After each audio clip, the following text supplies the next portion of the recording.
more that kind of a story of trying the battle of good and evil again, which it sort of seems like is happening. So, well, I can't tell you how many things that evoked. I'm going to try to minimize my participation here a little bit, because I absolutely love how close you're able to put it into words. One thing is, there was a statement, and it's a takeoff on the use of the word the subjective comforter as opposed to Christ or Jesus. And that basically comes from a reference, I don't know the specific verse, but it's basically, I must go that the Comforter may come. And the implication is, Jesus knew darn well that the mind or carnal-minded man, or man identified with a relative sense of being, worships form by definition, because without form it ceases to exist. So it tends to make gods out of graven images and gods out of just about anything. You could pretty well say, in this world anyway, what you pay the predominant amount of your attention to, you're worshiping, and in a very real sense, it's a treasure in your heart, and you love it because that's what your attention is focused on all the time. So it would be quite natural for someone in that particular mind state or frame of reference or conscious perspective to turn Jesus the man into an object and worship him because he was relatable to the mind, basically, and ignore the message, which was Christ in you, which was why the man was here, to demonstrate and show that the light was in us as well, basically. So we were warned, but the warning was summarily ignored.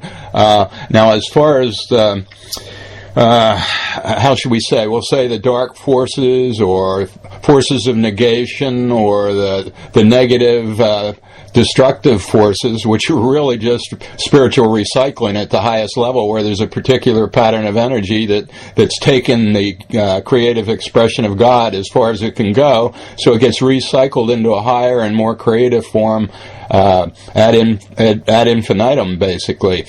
But Bill, of all the people I've read in 40 years, was the kindest to the dark side. As I don't want to say necessary evil, but quite literally, you can't know the light without the dark, and it's the darkness or the shadow side's job to make the light plain and magnify the light.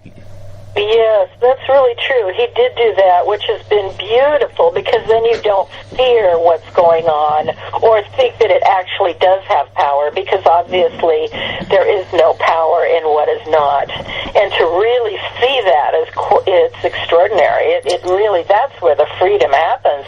It's right at that edge, right between the two is like, wow, that's where the freedom is, because yes, you don't have to worry about the dark powers, let's say. It's just interesting to see to observe it and say, wow, it really does kind of keep pushing on us to not, shine this light. But that thing that you just said, yes, exactly, the subjective comforter.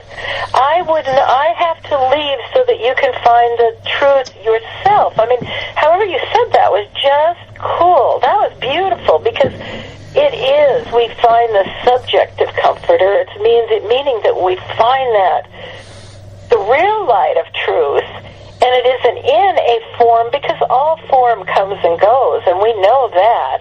Tangibility is not where our security is, but the subjective, it's absolute, it's real, it's present, it's living, it is here, right now, and that is the very same Christ that was 2,000 years ago, is still here, but it is in that dimension of intelligence, light, life, presence, how do you even call it? The mind of God is present, and it's here, and that's the subjective comforter. And we do find that. That's really, I forgot that Bill used that term, but what a great term, isn't it? Well, it's pretty amazing. It sort of takes the tiger's teeth and removes the poison from the snake, basically, and then they become like little puppy dogs that are here to teach us a lesson, and we get the lesson, but we don't take them too seriously. The old-time metaphysicians, basically, particularly Joel Goldsmith, all the New Thought guys. There's a guy named Murphy and Thomas Troward. There are a whole bunch of them that are really, really good about talking about this. How should we say? There is really a belief in two powers as opposed to a belief in one power, which is another way of saying a belief in the relative report of my finite carnal senses, which say everything is two, as opposed to the logical necessity that everything has to be one, at least at the level of energy and at the level at which the energy came out of. So it really comes down to, what do you believe your fundamental relationship to reality is? It's either one, it's all one, or many, and if it's all many, then you're talking about absolute relativity, which is innately illogical and a non sequitur. You're exactly right. That's what it comes down to. Your belief that there's either only one, which is once you understand that, it is complete freedom. It's perfectly understood. Duality is actually that sort of sense of the other is, once you start to live this and realize that's just an impossibility. I mean, it's impossible to have two. There can't be, when you understand that there is only one source. Then this infinite all is all. And there is nothing more to it. I mean, that really is where, if you want to start with an answer, if you want to start with some kind of clarity and understanding that helps you walk through this world, start with God is all. And that is what all those guys, I don't know them, but I know a little bit about Joel's work, but not too much. But that is exactly what the new thought, and that's a great word for it, new thought, understanding from that perspective of oneness, and that's what it is. And Bill called it top-down thinking, quite literally. And interestingly enough, a lot of things that Bill talked about in his books, I had come to me, divine providence. I hadn't read them necessarily in books. They were insights that at one time I probably thought were mine. And I've subsequently found out with Alan Watts, who was a favorite of mine back in the 70s. As you know, I can be pretty obsessive compulsive on a particular subject, and I had like 30 of his books. He was extremely prolific, and all of his tapes at the time, which you could afford to buy in one group back in the 70s.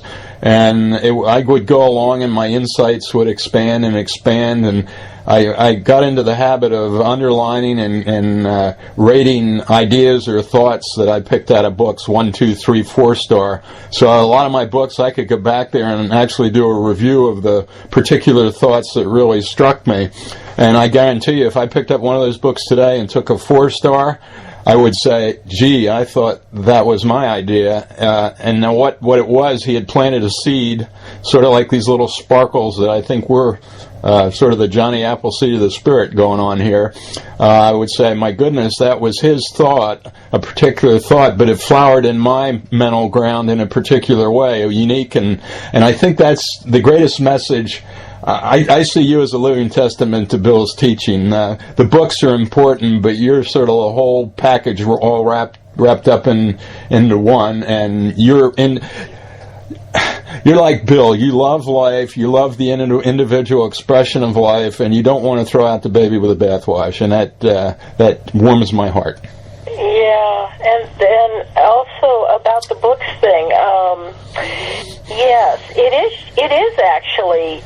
What Alan Watts wrote and what you know and what he planted, it is all within awareness. And that was one of Bill's most lovely statements, was that everything, every book that comes to you, it comes to you from the divine presence of God's love. Those books arrive, his writings arrive, that truth arrives because you are that, because that is the awareness. All this is within the awareness that you are. So his words are your words. We can't really say that what he wrote is not what you are. It is always and has been. You just recognize who you are when you're reading his work, but his work is yours, your words. It's your words. Your words are there. That is who you were and are. So that's why they rang like that to you and why you've always remembered them, because really, in the light of truth, he wasn't separate from who you are. And I always thought that was just such a beautiful statement. Of course, he says it better than that, but it was always like, wow, everything is a part of myself. Everything is myself. It is my self-awareness coming to me. We call it an angel, or we call it a book, a special book that arrives, but it's divine beauty and love that shows up as a book, or as somebody that says something to us, or that other thing about you don't even know who an angel might be, and you just meet somebody in the market and they just say something, and it's you speaking to you, it's yourself speaking to yourself. And yeah, the way Bill phrases it, and I really love it. I'm sort of jumping around at this point. But from a Christian standpoint, there's a real tendency. I'll give you a story. I was into the metaphysics, and Bill somewhere along the line said, when you're a master, his teacher, Mr. Shen, said, "You're a master.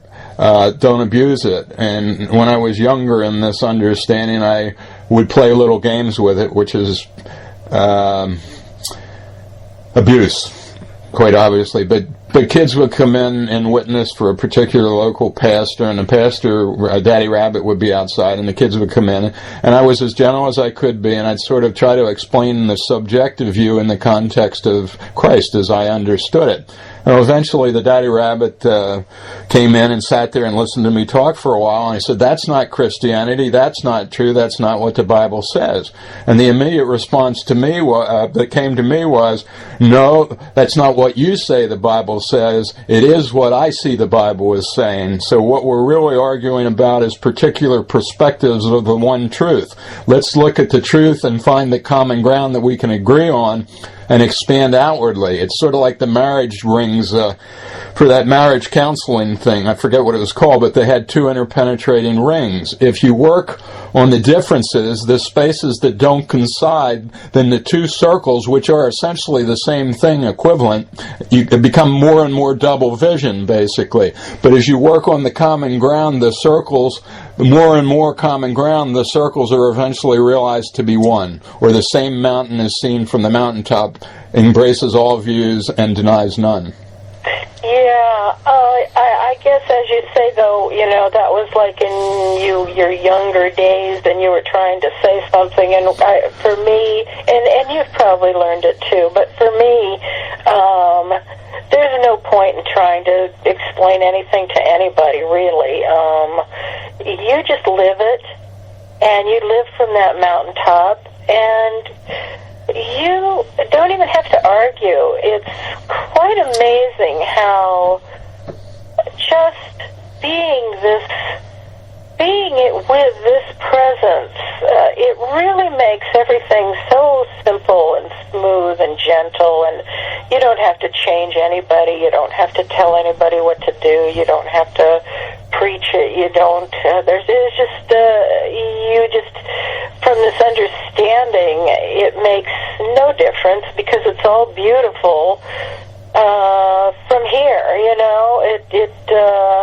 there's nothing to change, there's nothing to fix, and boy, with reaching that point, life is just so wonderful, and it just keeps pouring in. The abundance and the beauty just keeps showing up, and you never know who might, want to listen to what we're saying, or finds a book, or reads something, or all we have to do is just kind of joyfully live what we live. And since you and I like to talk about this stuff, and then if somebody wants to listen